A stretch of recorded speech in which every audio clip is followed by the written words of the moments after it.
네, 이미자 의원입니다. 존경하는 국민 여러분, 대통령 탄핵에 대한 헌법재판소의 결정을 목전에 두고 있습니다. 탄핵 찬반을 두고 국민이 첨예하게 대립된 이 상황이 매우 걱정스럽습니다.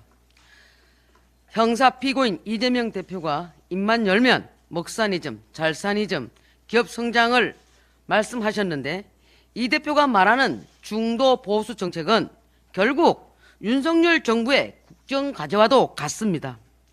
중도 보수를 지향한다면서 윤석열 정부를 진작 협조해 줬으면은 국민들께서 이렇게 고생 안 하셔도 되는데 참 안타깝습니다. 범죄 피고인 이재명 대표님, 진작 정부와 여당에 협조를 해 주셨더라면 국민의 삶은 나아지셨을 겁니다. 형사 피고인 이재명 대표님, 정부가 하려는 것마다 발목 잡지 않았더라면 청년들의 미래는 좀 더 밝았을 것입니다. 왜 도와주지는 못할 망정 정부 추진 과제들을 박살냈습니까? 왜 그랬습니까? 본인의 8개 사건, 12개 혐의, 5개 재판으로 감옥 가기가 매우 두려워서 그랬지요. 감옥 가기 싫어서 그랬지요. 아니면 이참에 깽판 지고 대통령 되어보려고 그랬나요? 이제는 대통령이 다 된 양 헌법 84조를 자가동력 다수설로 둔갑시켜 대통령이 되면 재판이 중지된다는 둥 김칫국을 팍팍 마시고 계시는데 당신은 자격이 없습니다. 왜? 범죄 피고인이니까요. 헌법재판소 재판관님들 잘 들어보세요.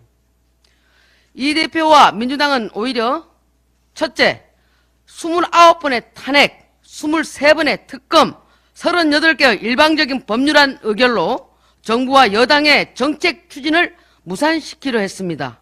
이것이 내란 아닙니까?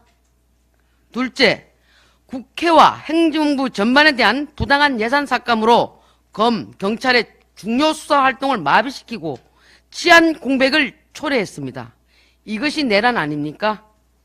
셋째, 노동계 내 종북 세력 개입 의혹 등 간첩 문제를 외면하고 간첩법 개정을 반대해 왔습니다. 이것이 내란 아닙니까?